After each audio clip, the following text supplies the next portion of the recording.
Olá, queridos. Que bom mais uma vez estarmos aqui para o penúltimo vídeo da nossa série Visão Geral do Novo Testamento. Nos últimos vídeos eu falei para você que Paulo agora se encontrava preso em Roma, de onde ele escreveu 4 cartas importantes, que foram Efésios, Filipenses, Colossenses e Filemon. Mas ele já em Filipenses acreditava que ele seria solto porque era o que seria de melhor para o evangelho naquele momento.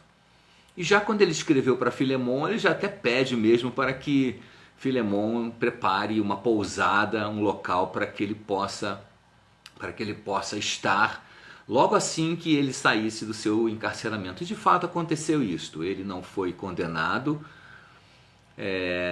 E a gente vê que depois disto ele esteve em 2 lugares, para onde ele também enviou 2 de suas cartas.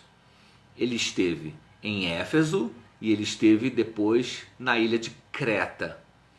Bem, na verdade ele esteve em Éfeso, um local que ele imaginava nunca mais voltar, porque lembra quando eu falei para vocês que Paulo estava indo para Jerusalém para levar uma oferta abençoada que os irmãos das igrejas dos gentios tinham levantado, e que ele passou em Mileto, mandou chamar os presbíteros de Éfeso, e lá ele fez um discurso falando da sua integridade no ministério e que nunca mais veria os irmãos face a face.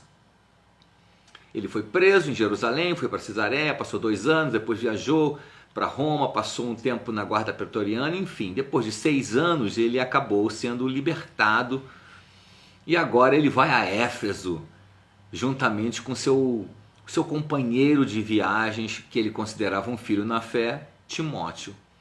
E ali então ele vai passar um tempo naquela cidade, porque ele percebeu que algumas coisas estavam acontecendo ali naquele local, especialmente porque, pelo fato de ser uma igreja muito famosa e com muitos mestres, ocorreu que algumas doutrinas que ele tinha ensinado para aquela igreja acabaram sendo corrompidas. Uma delas foi a doutrina da ressurreição. Paulo tinha uma doutrina da ressurreição espiritual, em que uma vez que você era batizado, você ressuscitava a nova criatura, o novo homem, que na verdade o homem era um bebê. Bebê é homem, você sabe disso, ou mulher. Então não nasce depois do batismo um homem maduro espiritualmente, nasce um bebê homem. Mas Paulo chamava isso da ressurreição, mas ele também enfatizava a ressurreição dos mortos. Aliás, a ressurreição dos mortos não é uma doutrina exclusivamente do Novo Testamento, é uma doutrina que vem desde o Antigo Testamento. Na verdade, na época de Jesus mesmo, lá em Jerusalém, na Palestina, havia 2 grupos que conflitavam com respeito à ressurreição. Havia os saduceus, que não acreditavam na ressurreição, nem em anjos, nem em vida eterna. E havia os fariseus, que acreditavam em todas essas coisas. Paulo era fariseu, ou seja, fariseu não é hipócrita, atenção, hein? Fariseu era uma linha teológica, uma escola teológica que ensinava estas coisas, era mais apegada a todo o texto do Antigo Testamento, enquanto que os saduceus só aderiram aos 5 livros de Moisés, o chamado Pentateuco, a Torá. Então, lá em Éfeso, voltando, eles começaram a distorcer os ensinamentos de Paulo. E também, como Paulo não teve muito tempo, ele acabou deixando o seu auxiliar Timóteo naquele local e foi para Creta. E levou consigo o seu amigo também, já um obreiro bem mais experimentado do que Timóteo, Tito. E ali então eles pregaram o evangelho lá em Creta, já estabeleceram cidades, as igrejas cresceram, Paulo desenvolveu um excelente trabalho naquele local. Daí Paulo sai e vai para Nicópolis, diz lá o livro de Tito. Paulo era um apóstolo que organizava o ministério dele, recebia pessoas nas suas igrejas, homens que viessem para adicionar, somar, Paulo os recebia. Então ele deu ordens, aliás, ele foi para Creta E de lá de Creta, provavelmente, ou da ilha de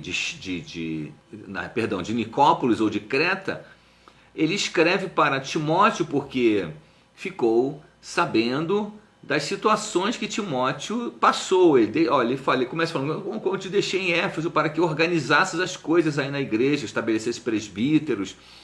É nessa epístola de Timóteo que Paulo coloca as referências para os presbíteros. O mesmo ele faz mais tarde na epístola a Tito. E enquanto ele escreveu em liberdade, escreveu para Tito também, mas então o que aconteceu? Houve uma reviravolta no seu processo. Aquilo que parecia terminado acabou voltando.